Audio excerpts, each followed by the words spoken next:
dia, queridos, graça e paz do Senhor, amém? Vamos começar essa terça-feira, juntos pensando um pouquinho sobre a graça de Deus, o Evangelho da Graça. Nós estamos meditando um pouquinho sobre isso. O verdadeiro Evangelho, o único Evangelho que é apresentado no Novo Testamento é chamado o Evangelho da Graça. Isto porque Deus realizou toda a obra da redenção através de Jesus Cristo por causa da sua própria graça.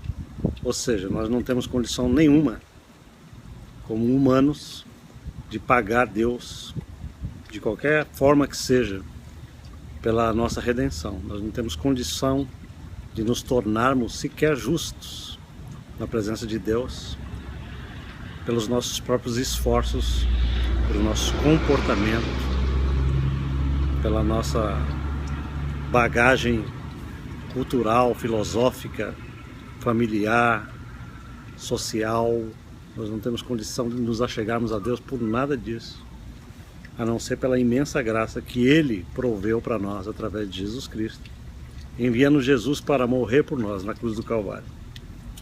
Hoje eu quero ler para você um texto de Romanos, capítulo 5, versículo 1, onde o apóstolo Paulo disse o seguinte: justificados, pois, mediante a fé, temos paz com Deus por meio de nosso Senhor Jesus Cristo. O que ele está querendo dizer para nós aqui é que Deus proveu para nós um meio de nos tornar justos sem que a gente pudesse pagar por isso, sem que a gente tivesse feito nada para contribuir com isso. Isso é uma coisa que contraria todo o senso de causa e efeito, toda a noção de que nós precisamos angariar méritos para obtermos favor divino. A palavra de Deus diz que nós não podemos, nós nascemos em pecado, nós não temos condição nenhuma de chegarmos, né, na posição natural que nós temos em pecado. Nós não temos condição alguma de chegar ao padrão perfeito de Deus no caráter, na santidade, na moralidade, enfim, nós não temos condição de nos achegarmos a Deus e nos tornarmos justos outra vez. Ok? Nós estamos caídos quando nós nascemos em pecado. Nós não temos condição de praticarmos boas obras e ir subindo o nosso nível até chegar num ponto que a gente chega e diz assim para Deus: Senhor, cheguei no ponto do Senhor, no ponto da perfeição. Agora, pela minha obediência, o Senhor pode me aceitar e pode fazer com que eu seja salvo por meio das minhas obras. É impossível que a gente consiga isso por causa da natureza humana que está afetada pelo pecado. O que Deus fez foi, pela graça dele, ele mandou Jesus, tomou a forma humana, e Jesus então cumpriu todos os requisitos da lei de Deus para que ele se oferecesse na cruz em favor de cada um de nós como sacrifício, onde a ira divina de Deus foi lançada sobre Jesus para que nós não recebamos o castigo dos nossos pecados, ou do nosso pecado, natureza. Porque o problema não é só pecados, ações. O problema do ser humano é a natureza pecaminosa com que ele já nasce. Tudo isso Deus lidou na cruz através do sacrifício de Jesus. Deus lidou com a nossa natureza pecaminosa e com os nossos atos pecaminosos. Ele lidou com o nosso pecado singular, que é a natureza, e os nossos pecados plural, que são as nossas ações erradas. Ok? Então hoje eu quero fazer uma diferenciação aqui, porque no decorrer desses dias, até sexta-feira, eu quero que você entenda um pouquinho mais a diferença que existe entre justiça e santidade. Essas definições são fundamentais para que você possa ter uma vida tranquila com Deus, uma vida liberta do jugo religioso, uma vida totalmente liberta das imposições das denominações religiosas,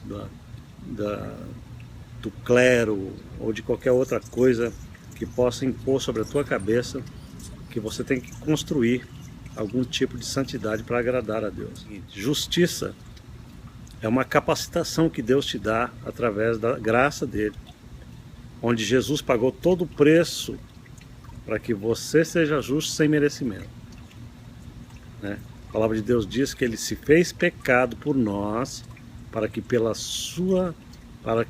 ele fizesse com que a gente fosse feito justiça de Deus. Ele nos traz da posição de caídos por causa da sua justiça. Ele se fez pecado por nós, para que nós que somos pecadores sejamos feitos nele justiça de Deus. Ele nos eleva à posição de justos. É o que Paulo está dizendo nesse texto. Justificados mediante a fé. E a única maneira de você aceitar isso como dom é pela fé. Este é o meio que Deus estabeleceu para cada um de nós. Senhor, eu creio, só isso. Deus não quer mais nada de você. Deus quer que você tenha a capacidade de crer e dizer: Senhor, eu nasci em pecado. Eu não tenho condição de agradar um Deus tão poderoso e tão glorioso na sua sublimidade. Mas eu reconheço que Jesus é o dom do Senhor, que foi oferecido por mim, para que eu possa ser feito justiça, para que eu possa ser justificado por Ele. Quando você crê nisso, a palavra de Deus diz que Deus então é fiel para te promover a condição de justo. Ok?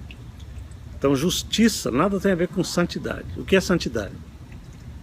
Santidade é a decorrência da justiça. Ou seja, na posição de justo que nós recebemos de Deus, nós passamos a praticar santidade. O que é santidade? É o nosso comportamento, é a nossa transformação de pensamento, é a nossa transformação de caráter, é a nossa transformação de atitudes, de ações e de palavras. Isso é santidade.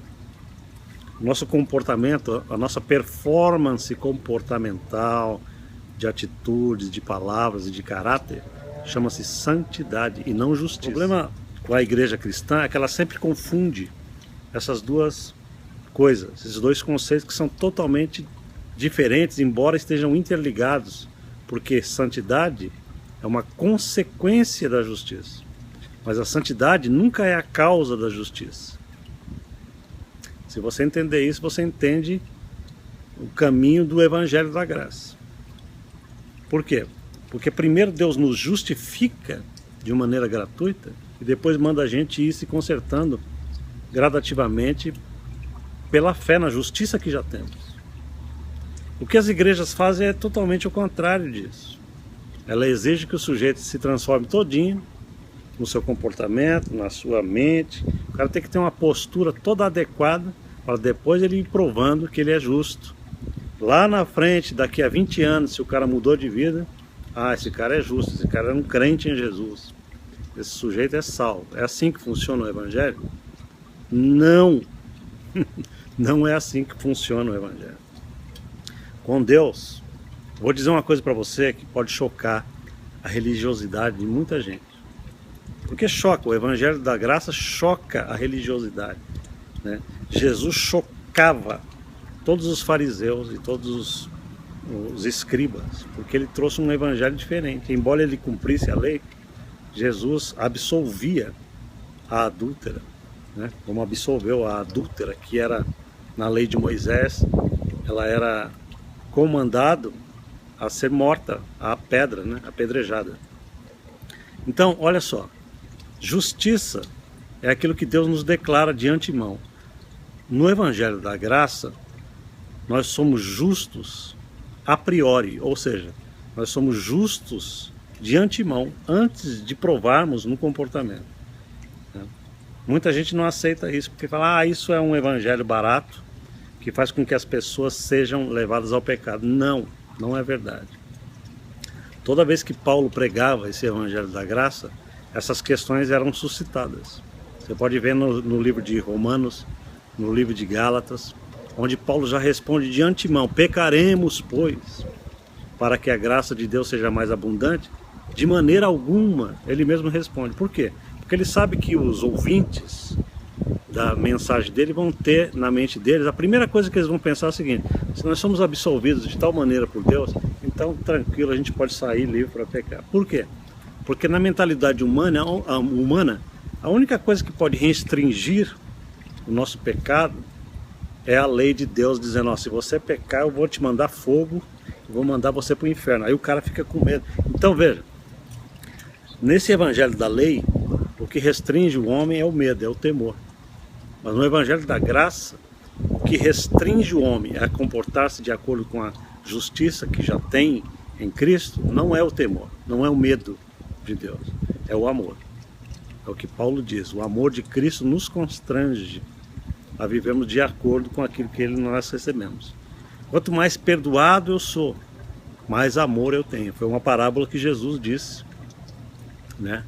Na casa de um fariseu. O fariseu recriminou ele porque ele estava perdoando uma pecadora que estava lavando os pés deles e chorando, né? Derramando um perfume sobre ele. E os fariseus recriminaram: ah, se esse homem soubesse quem é essa vagabunda que está aí lavando os pezinhos dele, ele não ia... Esse cara não é profeta, porque senão ele saberia quem é ela, né? Você pode ver isso no Evangelho de Lucas, de Mateus, enfim.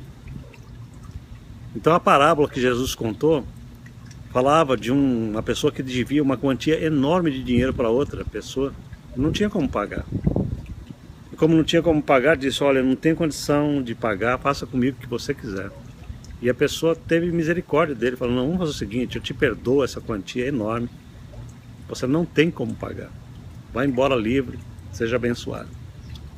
Aí o sujeito que foi perdoado saiu na rua e encontrou um outro sujeito que devia para ele uma miséria, uma quantiazinha de nada, e falou: me paga agora o que você me deve. O cara falou: poxa, me perdoa, eu não tenho como te perdoar e tal. Falou: não, você vai ter que pagar agora. E pegou o cara pelo pescoço: você vai ter que me pagar e tal. E tinha um pessoal assistindo aquela cena, correu lá para o credor dele, o ex-credor, e falou: ó, o cara que você perdoou aquela quantia fantástica, fabulosa, pegou o cara ali na frente que estava devendo quase nada para ele e está lá apertando o pescoço dele. Falo: chama ele aqui que ele vai ter que pagar dobrado, e isso ele vai se ver comigo, né? Então esse é um retrato da maneira como Jesus agia, né? Nós não temos condição nenhuma de pagar dívidas com Deus. Aí Deus vai e nos perdoa de maneira absoluta pela graça de Deus. Então agora Ele espera que a gente perdoe, né, todos aqueles que estão em débito conosco. Por quê?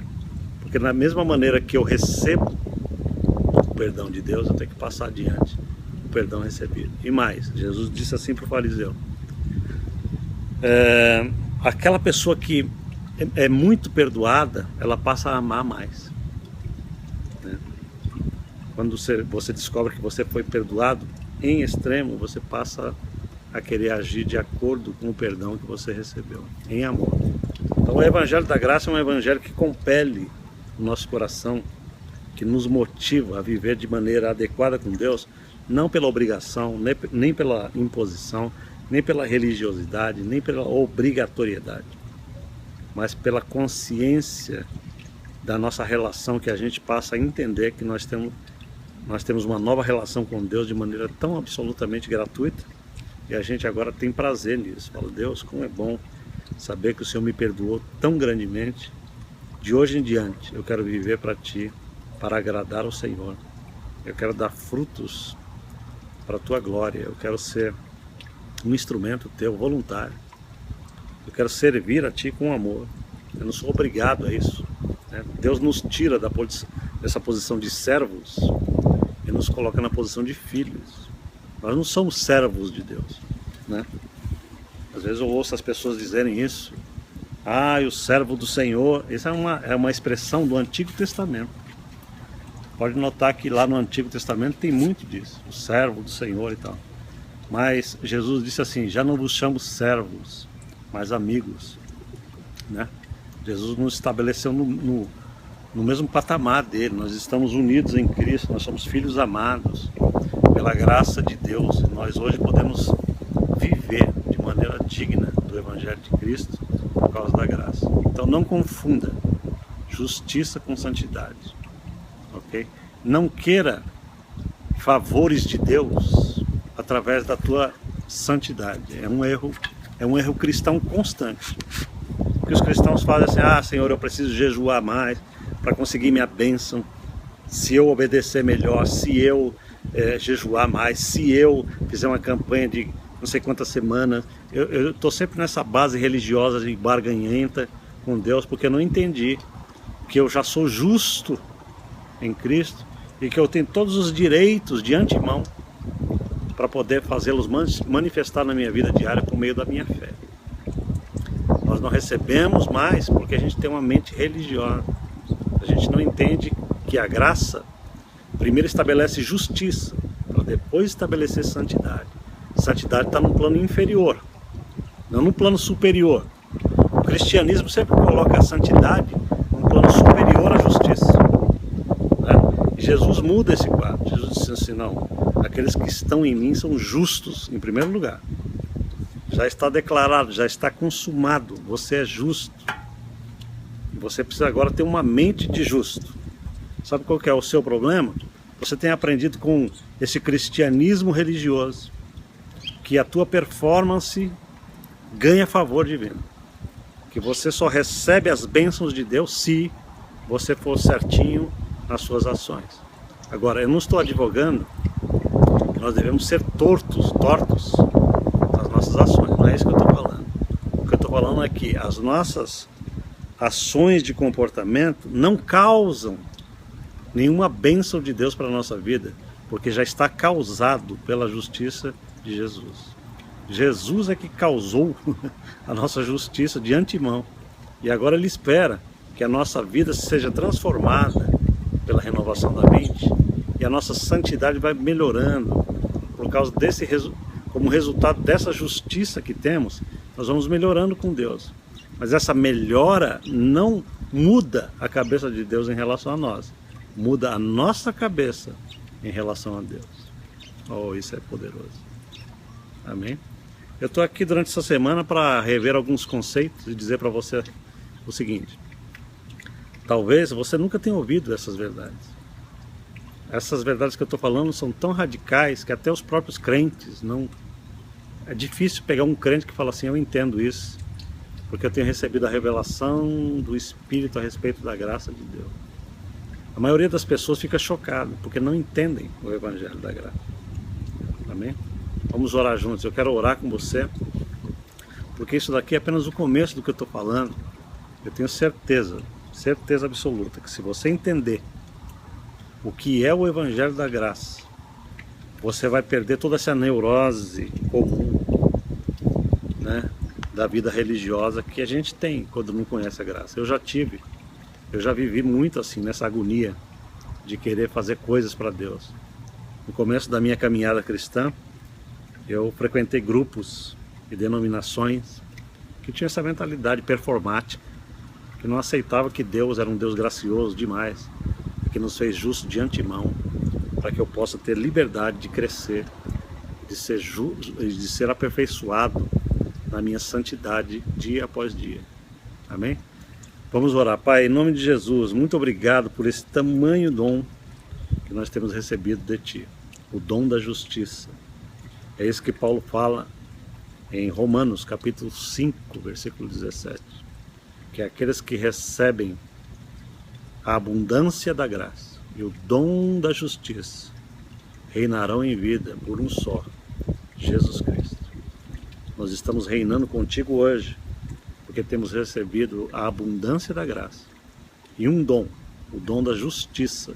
Nós somos justos, justificados pela fé, temos paz com Deus, para que a nossa vida se transforme em santidade gradativamente e não nervosamente. Nós temos graça para a transformação. E é isso que eu quero que os meus irmãos vão pegando, porque isso muda toda a postura em relação ao Senhor, em relação à vida. Em nome de Jesus, Pai, para a Tua glória. Amém. Amém. Deus te abençoe. E amanhã a gente está aqui com mais um pouquinho do Evangelho da Graça. Amém.